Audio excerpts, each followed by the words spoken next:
Sir जो अभी third grade REET का रिजल्ट आया है, बहुत से लोगों को जिनका सिलेक्शन नहीं हुआ, तो फिर उनको अभी थोड़ा मन में ऐसा लगा, उनके लिए क्या? देखो भगवाना राम जी, मैंने भी थर्ड ग्रेड का एग्ज़ाम दिया था। जी। मैंने 2007 में आरएस का दिया था। उसके बाद में थर्ड ग्रेड की बड़ी भर्ती आई, 33 हज़ार के पद आए। तो मुझे भी पापा जी ने कहा कि देखो आरएस लंबा सफ़र है, आप टीचर बन जाओ। तो मेरे उस समय बीएड की हुई थी, मैंने सरदार सर से बीएड करके मैंने एग्ज़ाम दिया। मैंने खूब तैयारी की। तैयारी करने के बावजूद जब परिणाम आया तो मेरे अनुकूल नहीं था। मैं खूब रोया और मुझे लगा था कि बस जीवन समाप्त हो गया है। इतनी नमस्कार, मैं हूं भगवान राम धोरिमना। आप देख रहे हैं मेरे यूट्यूब चैनल और फेसबुक पेज। वीडियो को पूरा देखें, चैनल ने सब्सक्राइब करें, पेज ने फॉलो करें, वीडियो दोस्तों के लिए शेयर करें। आप देख रहे हो आपके मोबाइल की स्क्रीन पर यह शख्सियत राजस्थान में पुलिसकर्मी फैक्ट्री के मालिक कहूं या फिर बाड़मेर जिले के बाड़मेर के प्रतियोगी परीक्षा के गुरु कहूं तो कोई अतिशोक्ति नहीं है। मेरे साथ है बाड़मेर के गुरु श्री प्रेम सिंह जी राजपुरोहित, निर्देशक संकल्प क्लासेस बाड़मेर के। आप लोग बहुत से इनके नाम से या इनके काम से आप वाकिफ में परिचित होंगे या इनके काम से आप जानते होंगे। मेरे साथ है जो प्रतियोगी परीक्षाओं के लिए आपने बहुत से लोगों के घर में आपने यहाँ परीक्षाओं करवाई, बहुत से लोगों के घर में आपने नौकरियां दी, जो आपकी बदौलत से कई लोग नौकरी करते हैं। मेरे साथ हैं राजपुरोहित सर। सबसे पहले आपका हमारे चैनल पर स्वागत है। थैंक यू भगवान राम जी, आपको और आपके समस्त दर्शकों को मेरा नमस्कार। सर अभी जो कई प्रतियोगी परीक्षा हुई है, सबसे पहले मैं थोड़ा नेगेटिव सवाल होगा सर, जिनका सिलेक्शन नहीं है उनके लिए क्या करना पड़ेगा? असफलता एक चुनौती है, से स्वीकार करो तुम, क्या कमी रह गई देखो और सुधार करो तुम।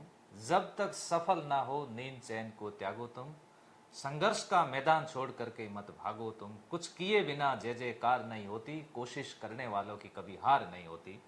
असफलता जीवन में एक चुनौती है, उसका हमें स्वीकार करना चाहिए। असफलता अनाथ है, सफलता के माई बाप है। सफलता मिलेगी सब सारी दुनिया कहेगी कि मैंने कहा था तब सिलेक्शन हो गया, मैंने पढ़ाया तब सिलेक्शन हो गया। और असफल जब आप हो जाओगे तो आपके लिए ताने ही होंगे और कुछ भी नहीं होगा। ऐसी स्थिति के अंदर असफल विद्यार्थी को धैर्य और आत्मविश्वास बनाए रखना चाहिए। मैं हमेशा विद्यार्थियों को कहता हूँ 3S पे काम करना चाहिए। Self study, self motivated. जीवन के अंदर जब अपन लोग सेल्फ मोटिवेटेड नहीं होते हैं, सेल्फ स्टडी नहीं करते हैं, सेल्फ कॉन्फिडेंट नहीं होता है, तब हम कुछ भी नहीं कर सकते। एक असफल विद्यार्थी को ये 3 जो मैंने मंत्र बताए, इस पर ध्यान देना चाहिए। अभी थोड़ा सा इधर लेता हूँ कि सर जो अभी थर्ड ग्रेड रीट का रिजल्ट आया है, बहुत से लोगों को जिनका सिलेक्शन नहीं हुआ, तो फिर उनको अभी थोड़ा मन में ऐसा लग रहा है, उनके लिए क्या? देखो भगवाना राम जी, मैंने भी थर्ड ग्रेड का एग्ज़ाम दिया था। जी। मैंने 2007 में आरएस का दिया था। उसके बाद में थर्ड ग्रेड की बड़ी भर्ती आई, 33 हज़ार के पद आए। तो मुझे भी पापा जी ने कहा कि देखो आरएस लंबा सफ़र है, आप टीचर बन जाओ। तो मेरे उस समय बीएड की हुई थी, मैंने सरदार सर से बीएड करके मैंने एग्ज़ाम दिया। मैंने खूब तैयारी की। तैयारी करने के बावजूद जब परिणाम आया तो मेरे अनुकूल नहीं था। मैं खूब रोया और मुझे लगा था कि बस जीवन समाप्त हो गया है। इतनी मैं खुद अपने आप को आरएस समझ रहा था और मेरा थर्ड ग्रेड में नहीं हुआ। कुछ दोस्तों ने मुझे बताया कि जीवन समाप्त ऐसे नहीं होता है।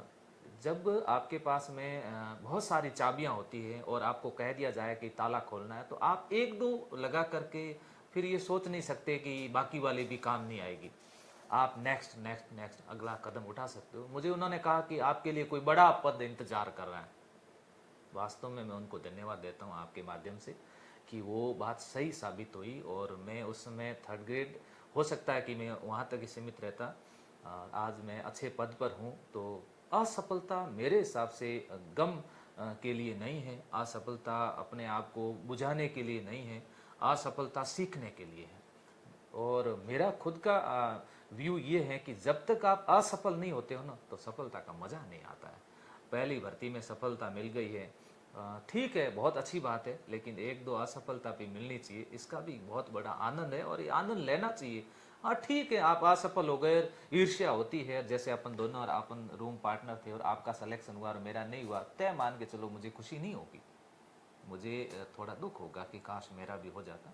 लेकिन अपने आप को हिम्मत नहीं हारनी चाहिए और लगातार मेहनत करेंगे, सफल अवश्य होंगे।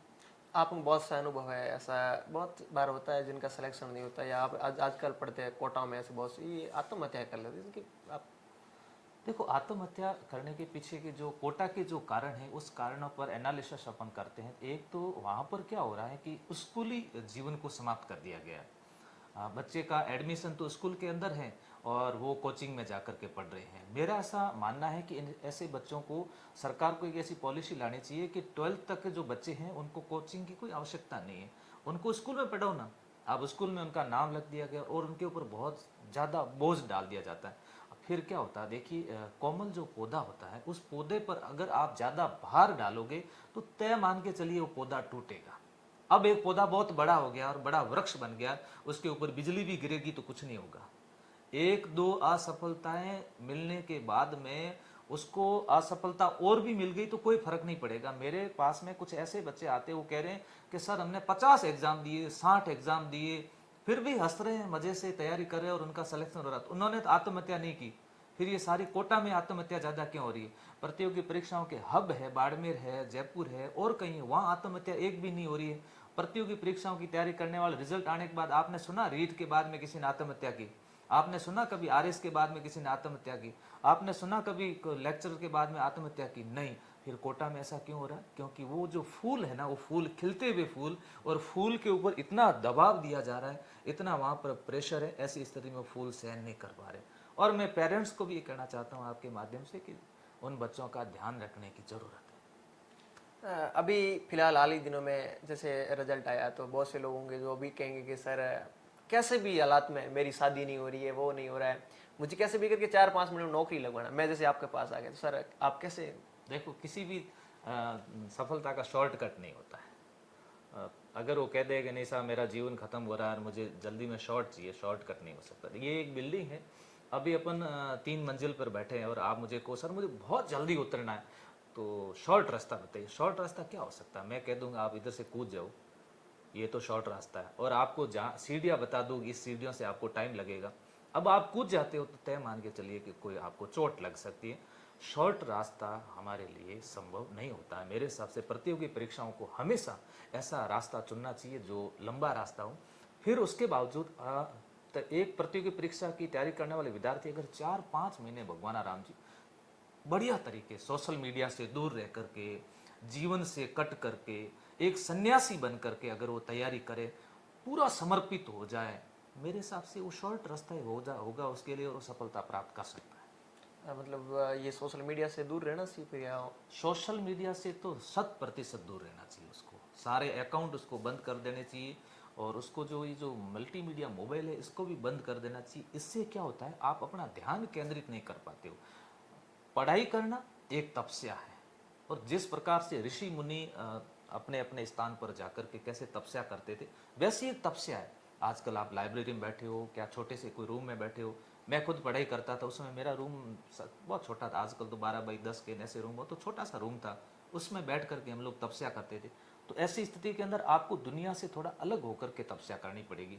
जब आप तपस्या नहीं करोगे तो आपका ध्यान केंद्रित नहीं होगा, और ध्यान केंद्रित नहीं होगा तो आपको याद नहीं होगा, और जब आपको याद नहीं होगा तो आप परीक्षा में कुछ कर नहीं पाओगे, और कर नहीं पाओगे तो आपको हमेशा असफलता याद लगेगी।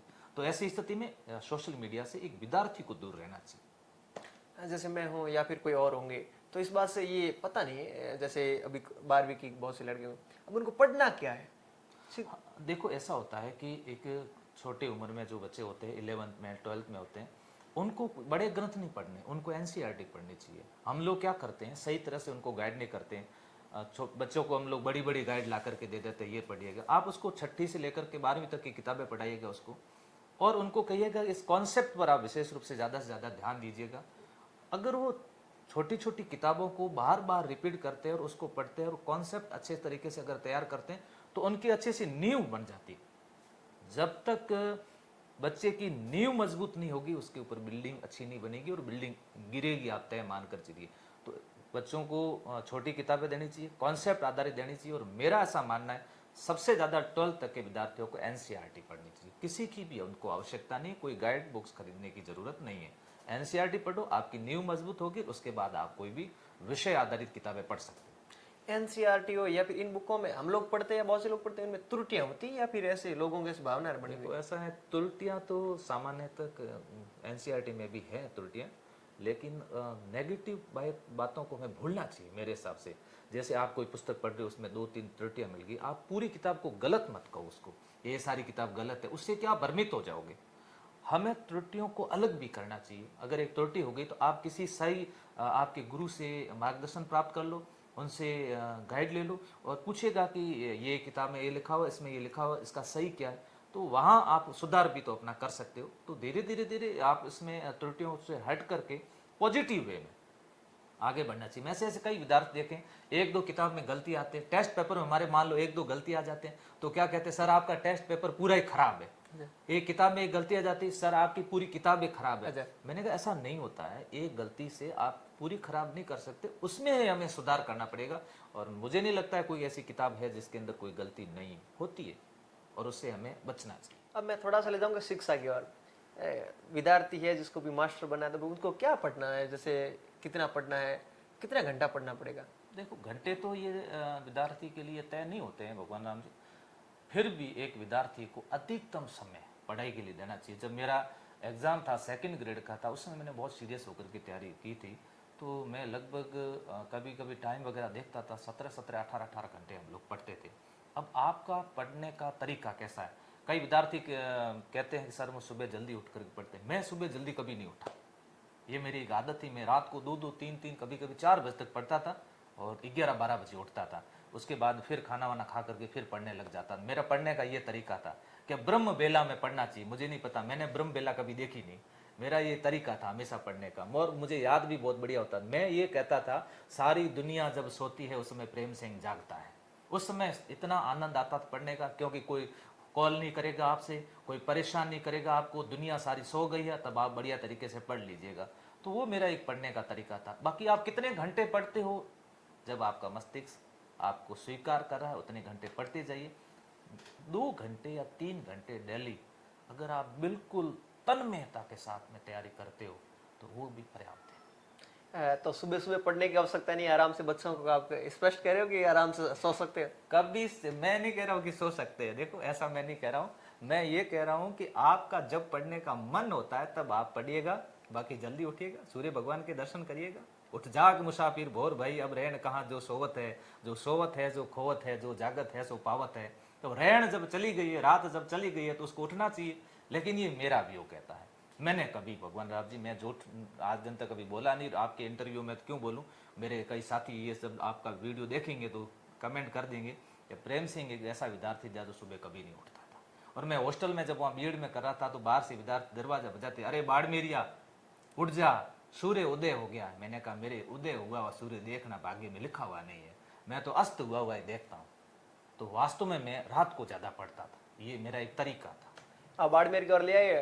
आप आपके बाड़मेर में ऐसा कहा जाता है, बाड़मेर और सांसोरी के बेल्ट में ये पेपर खूब मिलता है, ये कहाँ मिलता है, हमें भी बता दीजिए ऐसा कहाँ? ये तो ऐसा तो क्या बताया, मेरे को तो इसकी जानकारी नहीं है कहाँ मिलता है। आप बाड़मेर के गुरु, आपके तो आसपास कोई ऐसा हुआ होगा कि कहीं मिलता होगा, बता दीजिए तो हम लोग भी ऐसे काम शुरू कर दे। बहुत से दर्शक होंगे, हमारे मित्र भी है बाढ़ जैसे जयपुर दिल्ली के, वो भी ऐसा शुरू कर देंगे। हाँ, ये तो जो भी कर रहे हैं विद्यार्थियों के साथ में अहित कर रहे हैं। मैं उनको कहता हूँ तुम लोग नरक में जाओगे, भगवान तुम्हें बहुत बुरी सजा देगा। एक गरीब विद्यार्थी इतनी मेहनत करके, कल एक विद्यार्थी आया मेरे पास में, कह रहा सर 6 लाख मेरे पर कर्जा था। अभी जो एक विद्यार्थी आया तो ये कह रहा था कि जब मैं पेपर दे करके बाहर निकला, किसी ने कहा कि पेपर आउट हो गया, कि मेरे आंखों के सामने अंधेरा आ गया और मुझे लगा कि अब मेरे को सुसाइड कर लेना चाहिए। तो ऐसा जो लोग कर रहे हैं, मैं तो कहता हूँ कि वो बहुत गंदा कर रहे हैं। वे ना केवल दूसरे विद्यार्थियों के साथ में, बल्कि एक दिन उनके खुद की संतानों के साथ में ऐसा होगा। और मैं तो ईश्वर से प्रार्थना करता हूँ कि इन लोगों को नरक मिले और नरक इसी जीवन में वो भुगतें। तो मुझे इसकी जानकारी भी तो नहीं है कौन कर रहा है, लेकिन जो भी कर रहा है मैं ईश्वर के लिए उनकी यही दुआएं करूँगा कि या तो तुम लोग छोड़ करके दूसरा धंधा कर लो, नहीं तो बहुत पछताओगे। और सरकार से भी मैं निवेदन करता हूँ कि ऐसे लोगों के खिलाफ ऐसी कड़ी से कड़ी कार्रवाई करो, चाहे उसमें प्रेम सिंह क्यों ना हो, उनको ऐसी सजा दो कि उनकी 7 पीढ़ी तक ये कल्पना भी नहीं करे कि पेपर भी तो हमें आउट करना है। बाकी तो क्या करें।